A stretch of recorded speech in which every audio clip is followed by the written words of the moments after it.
We need to keep bringing it up. It's obvious people don't want to talk about it. We have two of our major presidential candidates. They really don't want to talk about it. Welcome back to this week's episode of The Feds. I am Stephanie Weidle. I'd like to encourage you all to check out the Feds for Freedom Substack, where you can read almost daily articles informing you of some of the most pertinent topics to our freedom fight. If accountability and reform is what you seek, check it out, share it, and share these podcast episodes. And of course, visit the Feds for Freedom website and donate towards our mission at fedsforfreedom.org. Welcome to the Feds, insiders bringing accountability, integrity, and reform to a broken bureaucracy. At Feds for Freedom, we value constructive dissent and healthy debate. The views and opinions shared in today's episode are those of the speaker alone and do not express the views or opinions of the U.S. government or any other employer.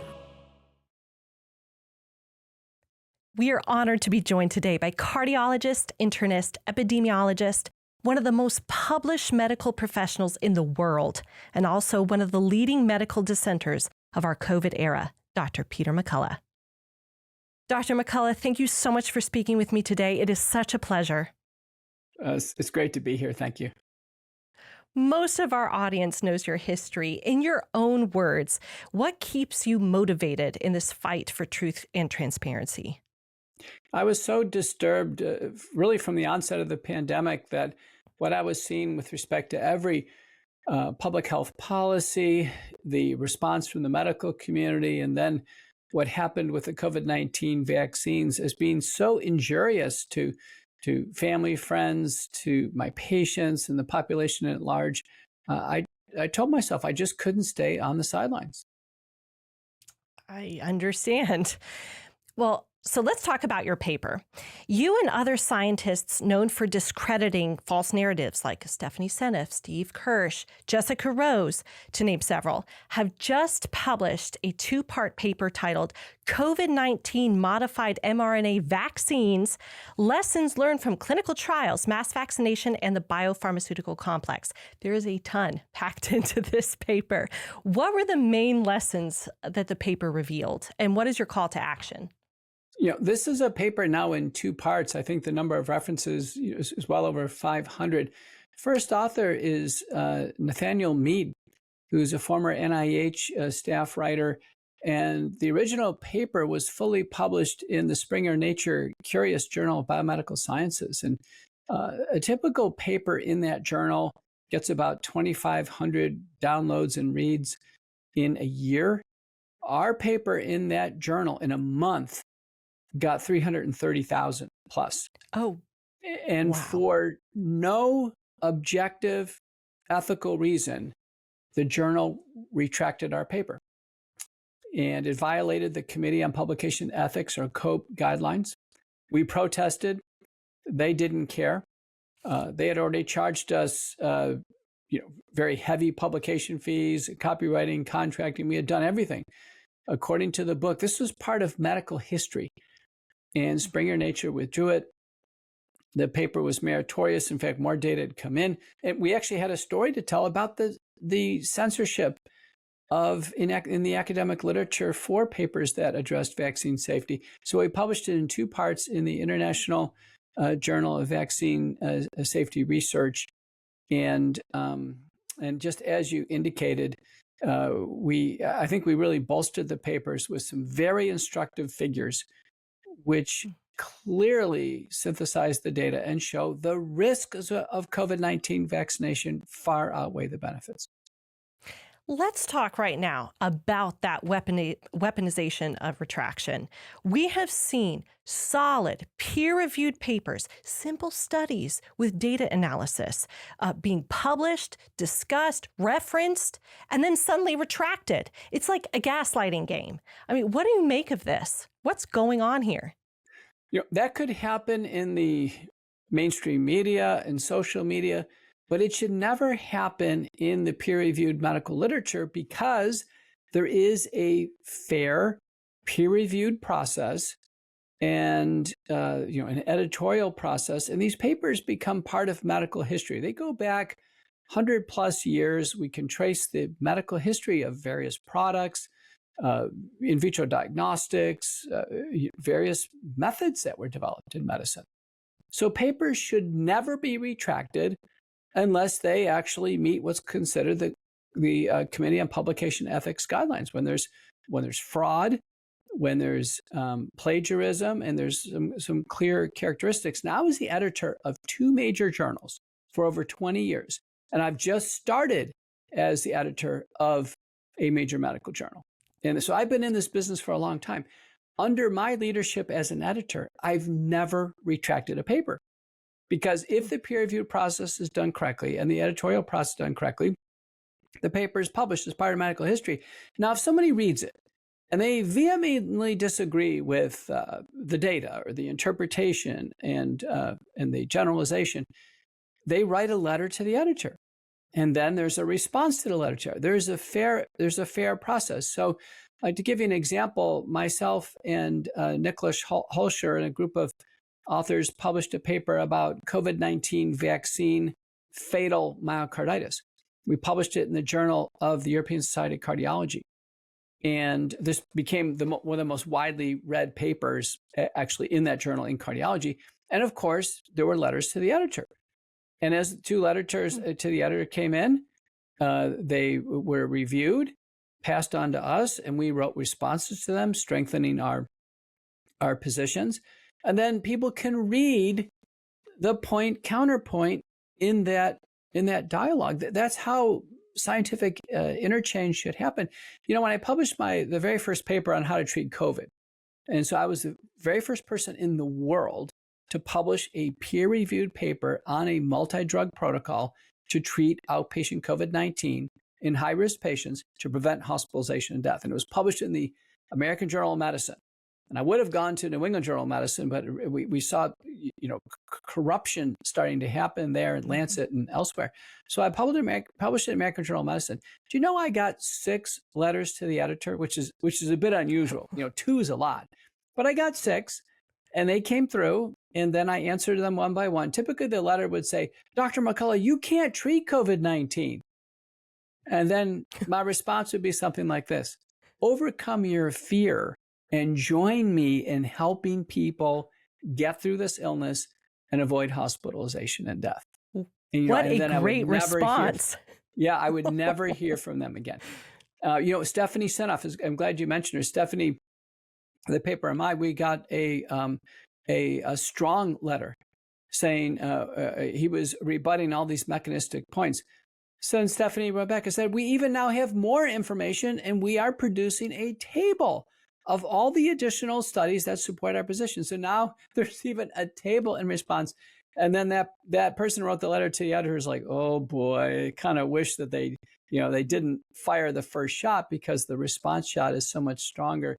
Now I actually have one with Dr. Atherios Kukliaklis on treating severely hypoxemic patients, and the same thing. We're actually responding with a very extensive response to strengthen our position. But that's how it goes in the scientific literature. We ought to be having that instead of papers retracted, and as you said, gaslighting, because it's unidirectional. This is very important.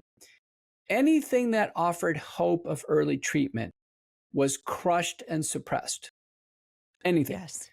Okay. And then anything that questioned the safety or efficacy of the vaccines was crushed.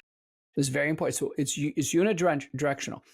So let me give you an example. If you were to take a major journal like New England Journal of Medicine, and you pick any medical intervention, let's say back surgery, there'll be papers that say, well, back surgery works and it's safe and effective. And there'll be other papers saying, I'm not so sure.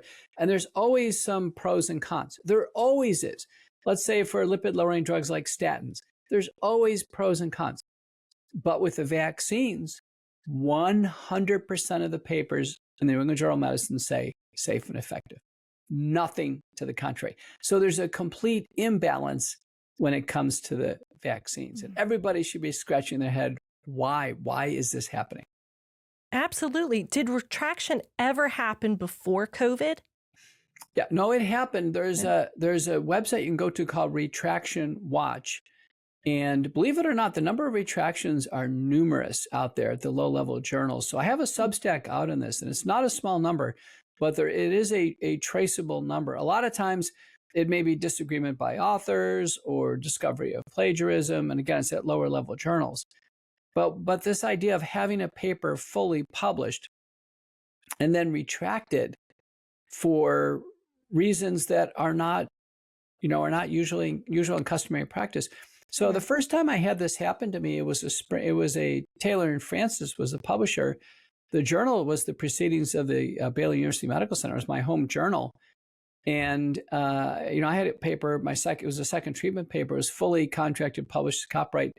And then I got a notice saying, well, there was too much overlap with the first paper in the American Journal of Medicine. Well, we had already run all the overlap checks. There's all kinds of ways to do this with a copy editor. And I was like, wait a minute, is Taylor and Francis trying to suppress information on early treatment? And I went ahead and published that in Reviews in Cardiovascular Medicine. But this happened in the fall of 2020. It's before the vaccines. Mm-hmm. But it was the first time I'd ever seen this in my life. And I was astounded. And I went to the editor of the journal, the now deceased Dr. William Roberts, and I talked to him about it. He goes, I've never seen this before. I said, boy, there's something's unusual about COVID, where we're seeing things that never happened before.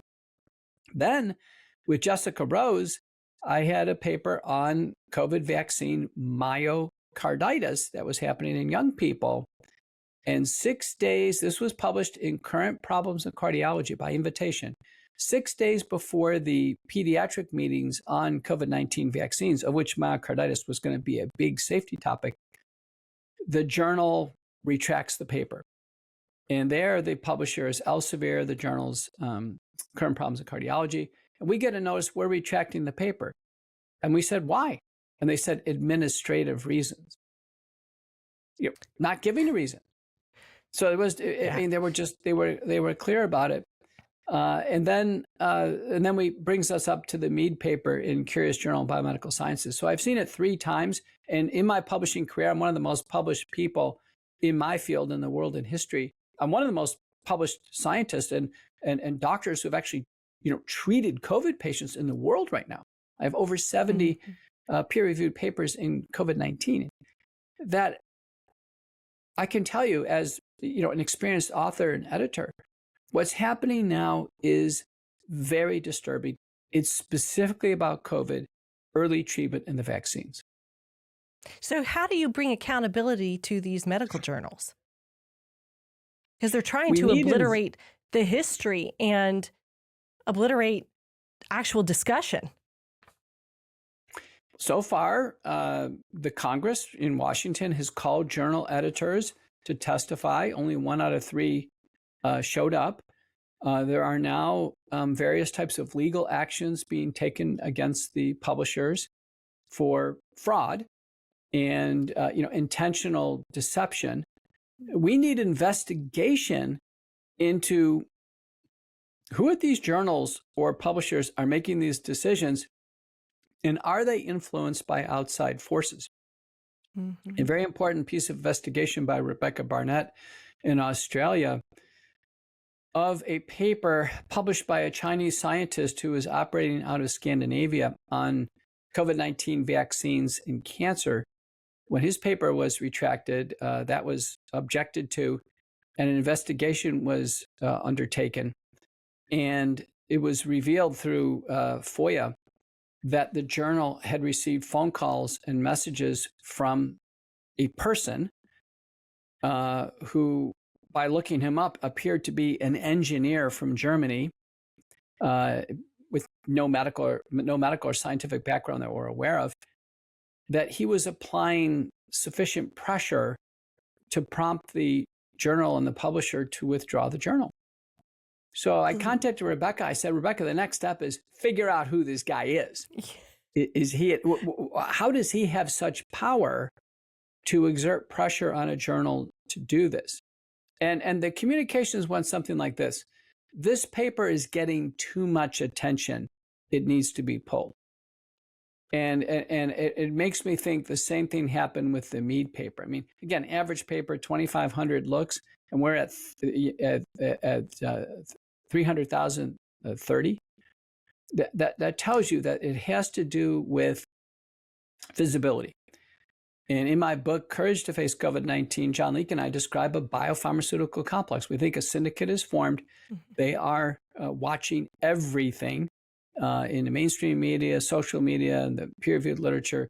And when things get too much attention, then they can be stricken down. If they provide any hope of treatment, or if they provide any information on vaccine or loss of theoretical efficacy, they're crushed. Mm-hmm. Yeah, the UN summit, as you know, is happening right now as we speak this week. Most nations, including the U.S., have signed on to the Pact for the Future. I mean, this is going along with what you're talking about.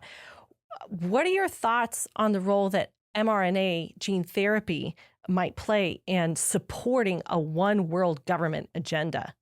I mean, because we're talking about this biopharmaceutical complex that is overseeing a lot, but it also goes in with one world government.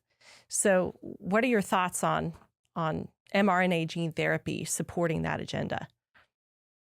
Messenger RNA seems to be very important to the biopharmaceutical complex. In a paper by Lalani in British Medical Journal, the investment of governments and biotech companies in messenger RNA goes back to 1985. Billions of public and private money has gone into this. This has been the biotechnological dream, to be able to, on a computer screen, create messenger RNA and then create any protein that one wants to create.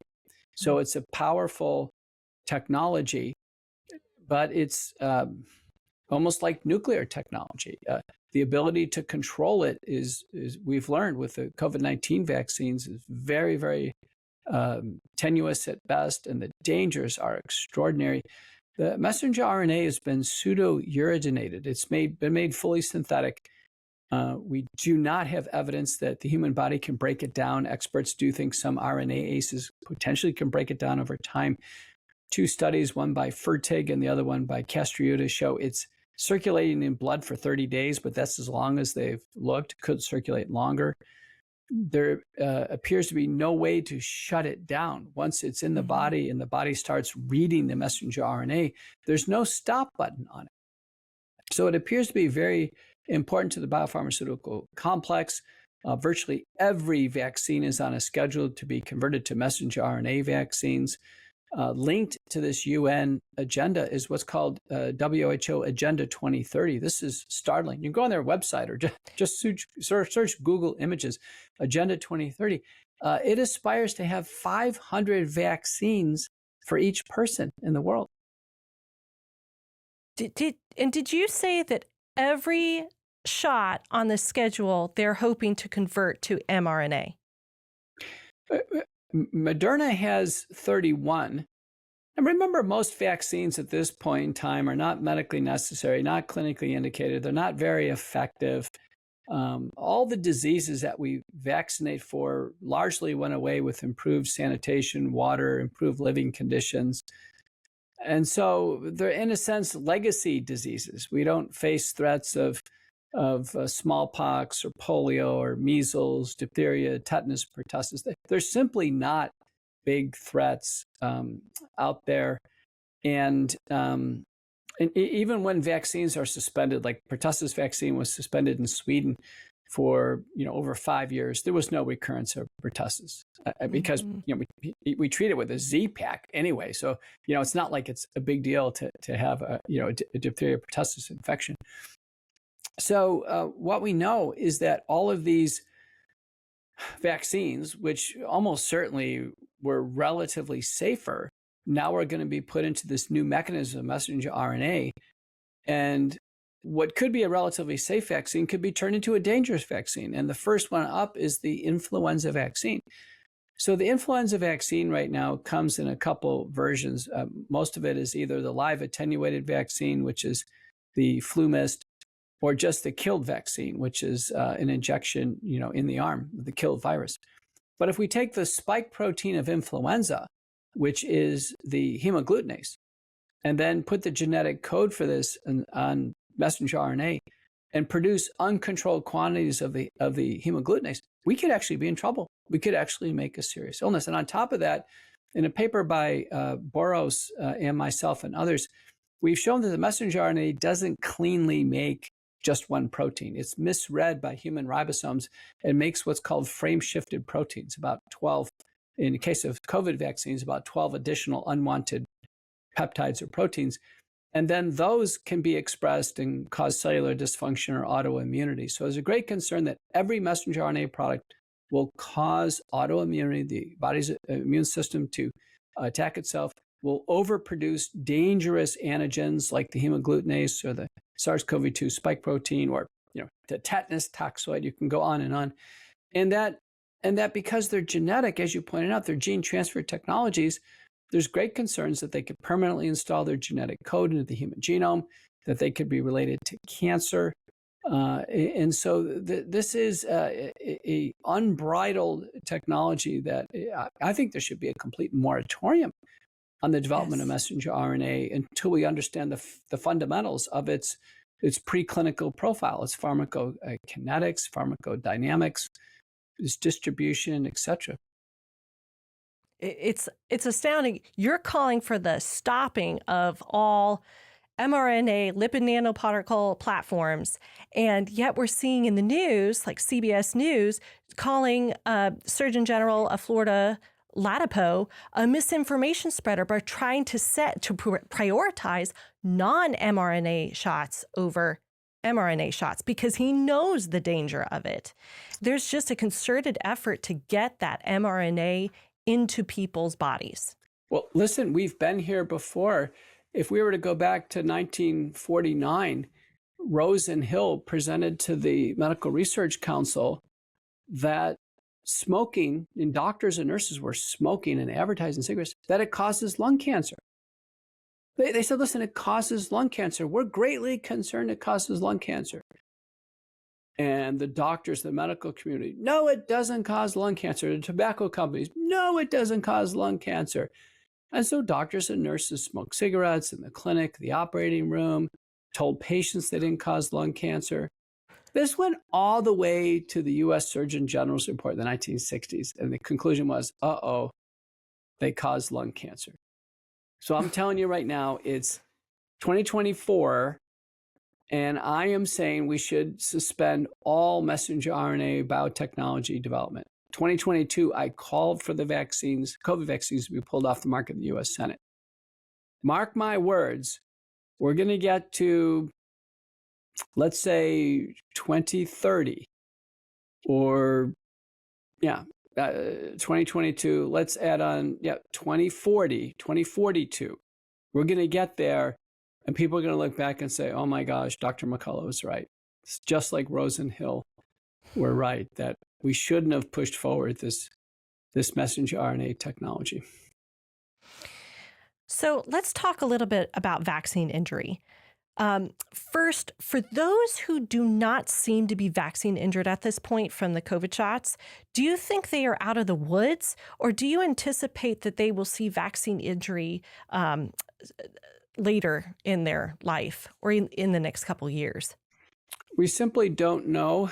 I testified in U.S. Congress earlier this year that we have about a 5 to 15 year worry of concern. As a doctor and as a leading doctor in my field, I am worried, at least for 5 to 15 years after the last shot. There could be a new problem develop, a blood clot, a development of heart failure, cardiac arrest. And we are seeing these cases where people took the shots in 2021 and they're having a cardiac arrest in 2024 or a new blood clot.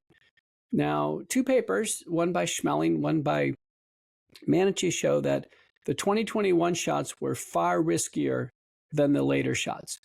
And in part, remember, 2021, the shots were all coded for the original Wuhan spike protein. And then in 2022, we had the first Omicron shots that came in. And so Omicron was a far milder spike protein. So virtually every patient I see who's been damaged by the vaccines took the initial shots in 2021. So it may be that those who took their first shots in 2022 or 2023, it may be that indeed they are out of the woods. Do you see a difference in the kind of vaccine injury you're seeing now versus at the very beginning? Like, as time has gone on, have you seen differences? The first point to be made is both the Janssen vaccine and AstraZeneca vaccine had explosive blood clots develop within a few days or a few weeks. It's called vaccine-induced thrombotic thrombocytopenic purpura. A paper by Wu and colleagues from the US FDA described thousands of blood clots after Janssen, thousands, extending from the ankle to the hip. 11% were fatal. We don't see that anymore because Janssen's been pulled off the market, thankfully. AstraZeneca, likewise, after a court case in the UK, has been pulled off the market.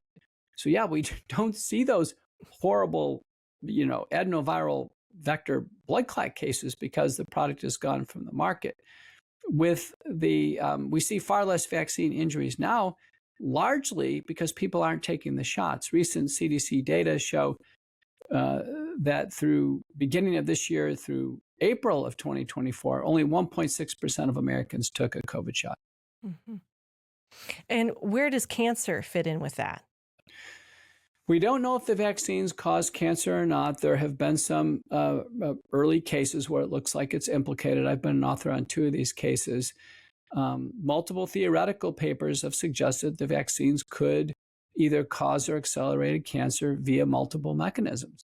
Every cancer registry right now is on the way up. There's increasing cases of cancer. The only new exposure in 2021 is the vaccines. But the National Cancer Institute, American Cancer Society, none of them have considered the COVID-19 vaccines as a concern. Mm-hmm. So let me ask about shedding. What are your recent thoughts on shedding? And this kind of, I'm going to ask a question how specifically mRNA shedding, what that looks like. So what are your thoughts on shedding? Best person to quote on shedding is Helene Benoun, a former INSERM researcher in France.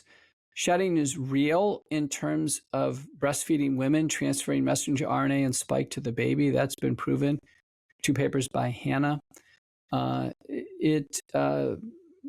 RNA is in blood for 30 days, spike protein for 6 months at least, but there's never been a confirmed case of transference by a blood transfusion. Just hasn't been reported.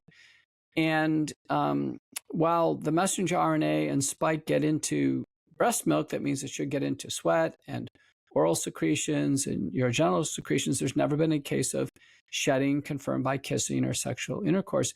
The one area where it looks solid, there's some type of shedding, it probably through the air, is in menstruating women. So if a vaccinated person comes in contact with a woman who's young and having her periods, the periods will be altered. And this can be as much as 75% of those would have their periods altered. It implies something is affecting the body of the unvaccinated menstruating woman. That's probably the best example. But fortunately, no serious cases that we can discern at this point in time. Is it specifically with the mRNA shots that we're seeing this? Is there something in the gene therapy that is being shed? Like, what is the mechanism that you think produces shedding? Yeah, almost there's everything no live we're virus, seeing, correct? Yeah, I know what you're saying. Almost everything we're seeing is with messenger RNA, partly because of the 75 to 80% of Americans who took the shot, 94% of that is Pfizer Moderna. The CDC and the FDA pushed messenger RNA preferentially over Janssen, which is adenoviral DNA, and Novavax, which is just the spike protein. In fact, Novavax is never mentioned by the government agencies, and it's been an option for people to take. And why is that? It's one can't explain it. If we look at safety, my analysis is the most dangerous vaccines were the very first Moderna vaccines at 100 micrograms, then Pfizer at 30 micrograms, then Janssen, the adenoviral vector, and then the safest of all was Novavax. But the CDC and FDA just never present that as an option.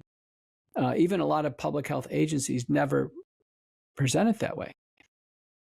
Again, you can't explain it, but there's this preference for messenger RNA technology. And we are seeing most of this is with the messenger RNA because most people take it. In theory, if it's spike protein shedding, it should happen with all the vaccines. Hmm. Let me ask you, so in your paper, you point out that there was no control group in the clinical trials of the COVID-19 jabs. Why is this so important for people to understand right now? It's important to understand that when we do a randomized placebo-controlled trial, the people who get placebo, we better know that they got placebo, and who got the real shot, they get the real shot. But those people themselves, they can't know what they got. This is very important. So because the shots are so toxic and there's so much arm pain and fever, the patients who got the real COVID-19 vaccines in the original trials, they all knew they got the real thing. Those who got placebo or the saline, they all knew they got saline because they didn't have any reaction at all. So because of that, those who got the shots psychologically thought they were protected. So when they did get a cold, they were much less likely to go get a COVID test. And so there were fewer people coming forward for evaluations. And then if ones who got the saline shot, they said, oh boy, I'm not protected at all. I probably got the placebo. They were rushing forward to get evaluations if they got a cold. So right there, that source of bias, made it look like the vaccinated group was protected, what in fact they weren't. And then the second part of that is people weren't considered vaccinated until they had 2 shots. In fact, they had to be several weeks after 2 shots. Well, after the initial shot, those who took the vaccine, there was an explosive number of cases of getting COVID. Mm-hmm. And despite the biases of people not coming forward, and all of those cases weren't counted. So what's called intent to treat principles weren't followed. Yeah, so intent to treat principles not followed. This, effectively no blinding. And then once we get past the primary series in the first month, this kind of blanking period, and then the observation period for another couple months, then the trial is stopped. And then immediately those who got placebo were told, here, just go ahead and take a vaccine. So it wipes out any control group.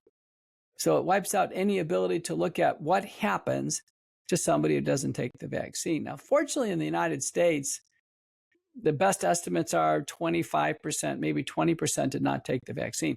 I never took the vaccine. It was never safe enough for me. I'm an expert doctor. I looked at this carefully.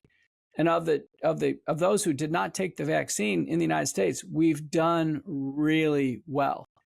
So in the Cleveland Clinic study by Shretha and colleagues, those who did not take the vaccine at the Cleveland Clinic, way fewer recurrent COVID infections than people who took 1, 2, 3, or 4 shots. In fact, the more shots, the more COVID people get because the shots backfire and they don't work. Mm-hmm.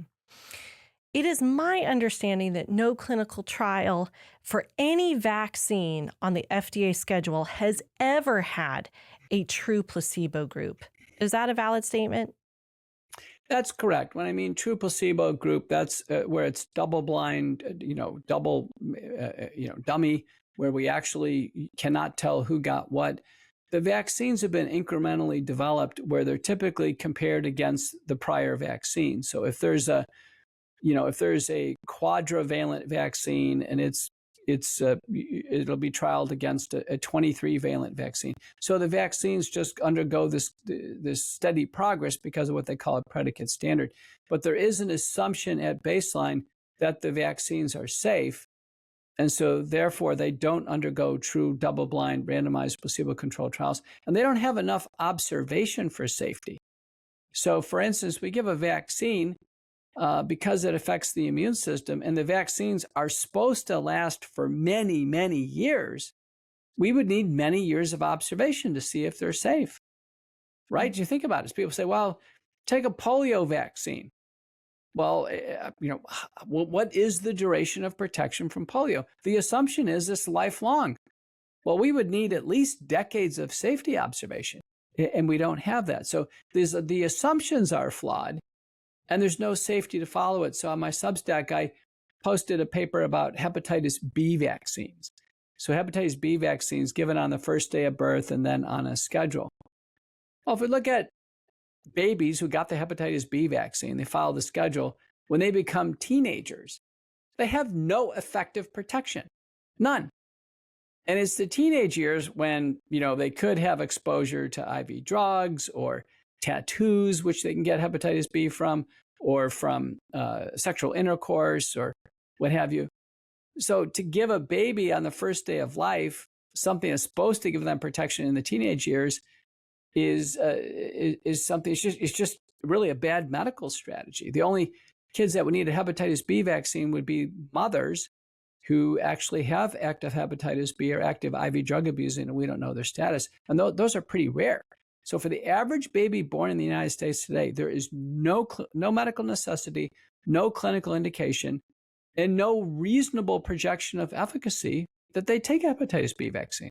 So has your position shifted? I know when all of the COVID stuff came out, you were saying, well, this doesn't change my opinion on the regular FDA schedule vaccines. But has your position shifted now on the other vaccines now that you've seen how COVID-19 shots have been validated? Like most adult medicine doctors, I really didn't have a position on vaccines. I just accepted them like everybody else. If someone said, well, you have to take your annual flu shot to, continue on medical staff, I just took an annual flu shot. So I didn't have a position on them. I was only involved in terms of a clinical investigator on the development of one vaccine, and that was a staphylococcal vaccine for dialysis patients, and it never moved forward. So it just wasn't part of my scholarship to investigate vaccines. So what happened with COVID is it did become part of my scholarship to investigate the vaccines, and I have not liked what I've found. We've already covered some of this. Insufficient randomized trials for safety and efficacy, just strategies that look like they just have no chance of helping individuals. And then kind of a practice pattern of over-vaccination. And this has gone back a long time. So let me give you an example. So I asked my mom for my vaccine card. I was curious. I said, boy, we're starting to look at this and it doesn't look good. Well, how many did I take? Well, I counted up the number of vaccines that have been injected in my body over the years, and the answer is 69. 69. 40 of them were flu shots. 40 of them flu shots in the medical field, and I was told I have to take a flu shot. Now, I've never clinically had flu. I didn't have flu before and after the shots. I've never tested for flu. I'm not at risk for influenza. I anticipate it's a mild illness anyway. There's 4 FDA-approved drugs to treat influenza. It's just not a big deal. Influenza in a healthy young man is not a big deal, let alone a healthy child. But 69 vaccines. And then I looked carefully at them and I started to ask the question, let's take the mumps vaccine. It's part of the MMR vaccine. Well, it turns out I had mumps as a kid. And I confirmed it with my mom. I had mumps. I said, Mom, why did I get taken in for 3 more mumps vaccines after I had mumps? She said, well, it was just part of the MMR and the doctor said you needed it. And then, when I went to medical school, I had to get titers checked for MMR. And they said, well, you don't have adequate titers. You need to take another MMR shot. So I've taken multiple extra mumps vaccines for absolutely no clinical benefit because I've already had mumps. Do you see what I mean? So there's been, this has gone on, this has gone on from the 60s and 70s of over-vaccination of things. Let me give you another example. Look at the R in measles, mumps. Rubella is German measles. Little boys do not get serious German measles. You can't tell it from a simple runny nose. You cannot. The only serious German measles that happens is in pregnant women who can have congenital rubella syndrome. So why was I given a rubella vaccine? It's just, it was just a complete, it's just like the mumps vaccine. It was every boy who's been given a rubella vaccine, it was a complete waste. Now, when I was a kid, they didn't have the hepatitis B vaccine.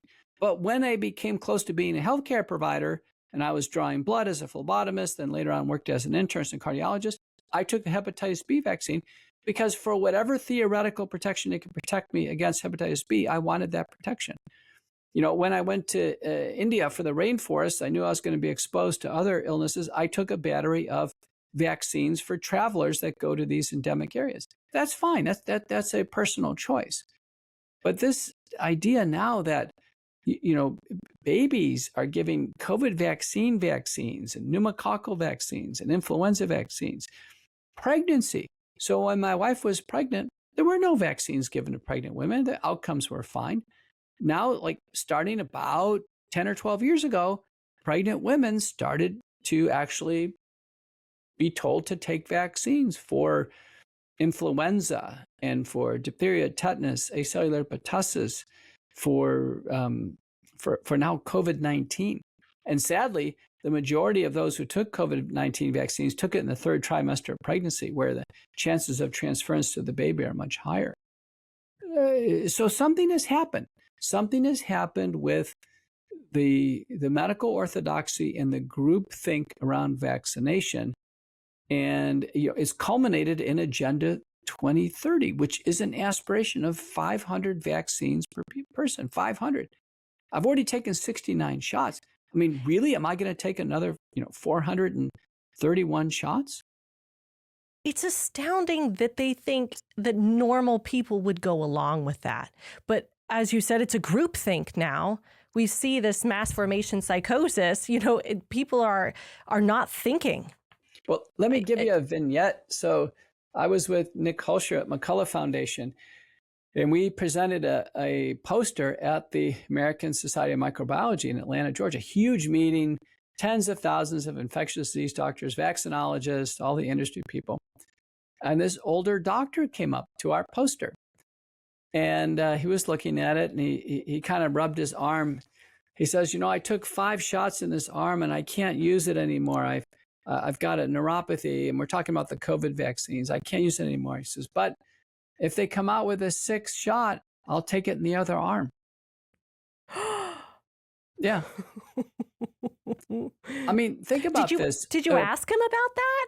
Yeah. I mean, he's convinced that these are good. Look at President Biden. He's taken 6 shots. And he's had 3 documented episodes of COVID-19. The last one was around the time where essentially he was told to step down from campaigning for president. Look at former NIAID director Anthony Fauci. He's on record for taking 6 shots. And, he gets an episode of COVID. You think at some point in time, they would just kind of not get a COVID test or not go public with this, because you think it's a public embarrassment to show the vaccines are ineffective. But rather, no, they go public with getting more shots and getting more COVID. Mm-hmm. It's just astounding.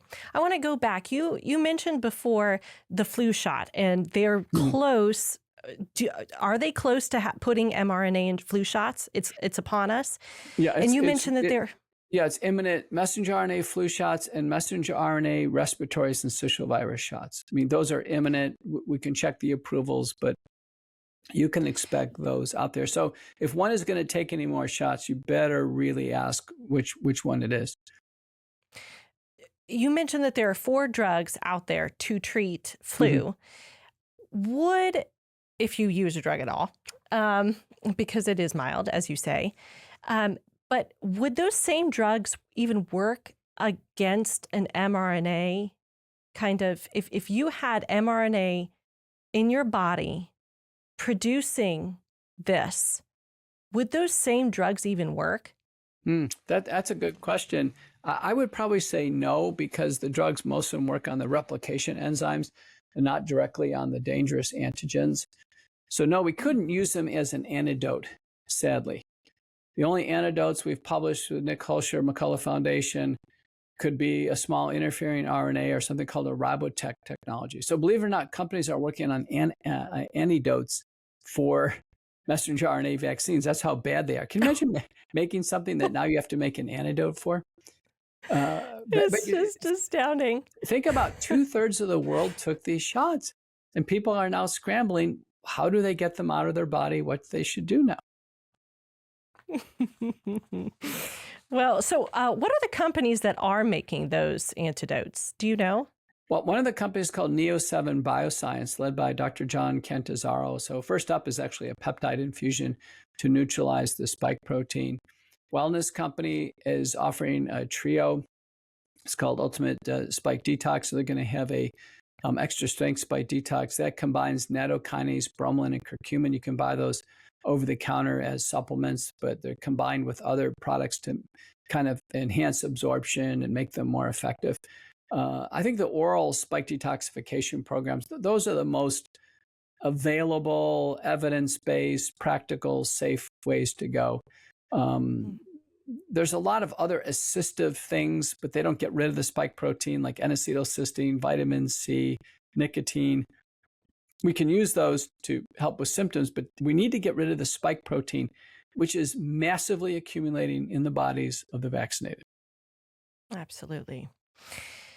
Dr. McCullough, our organization consists of some of the few government insiders that have the guts to demand accountability and truth. What should they look for and do as we are entering a one world government push that is highlighting health as its reason for control? It's almost like we're back in the late 18th century when the French monarchs suspended government because of a public health emergency. So public health emergencies seem to be the most amenable for use in those who want to grab power. And when Klaus Schwab of the World Economic Forum, we do believe the World Economic Forum, the World Health Organization, UN, they're at the top of this biopharmaceutical complex. When he wrote The Fourth Industrial Revolution, he said, listen, the next revolution, the environment's not going to change, mankind's going to change. That was kind of a creepy,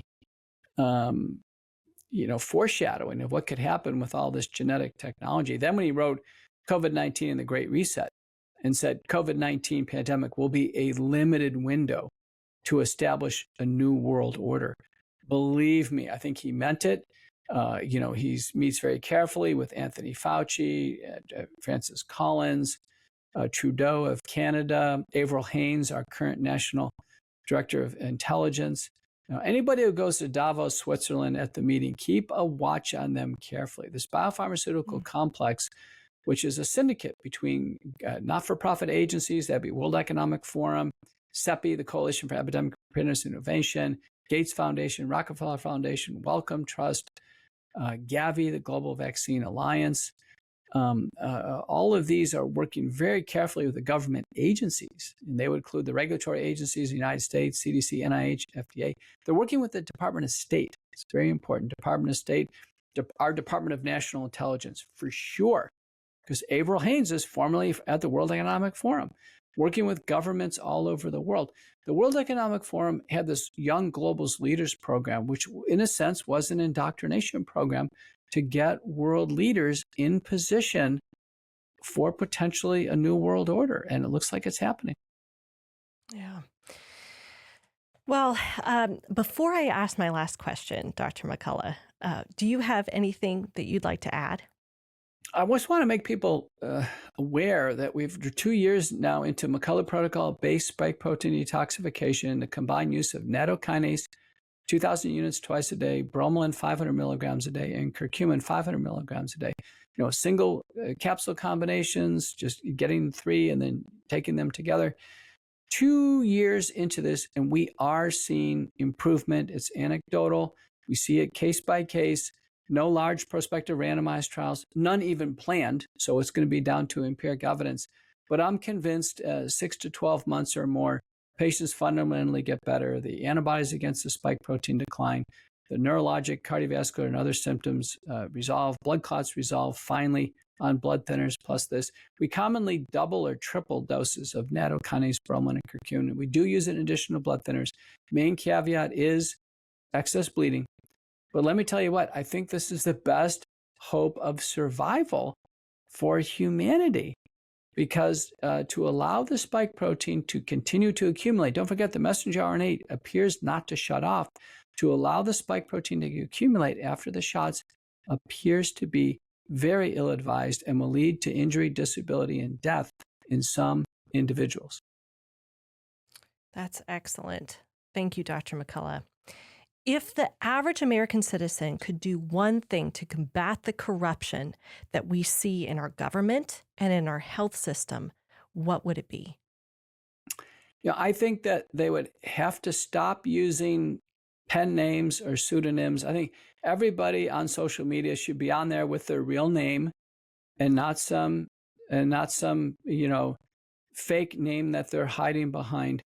Everyone would need to express themselves and be able to actually have the courage to stand up for who they are on social media and in person.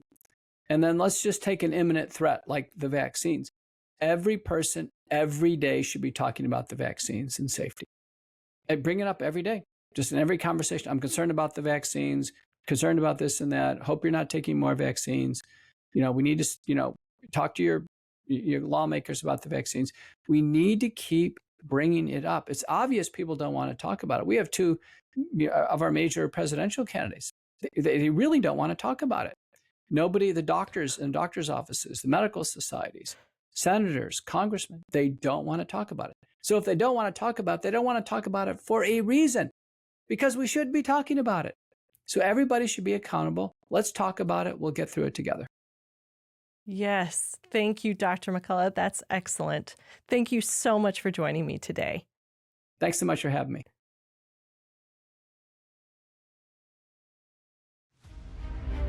Thanks so much for tuning in. Please like, comment, subscribe to, and share our podcasts.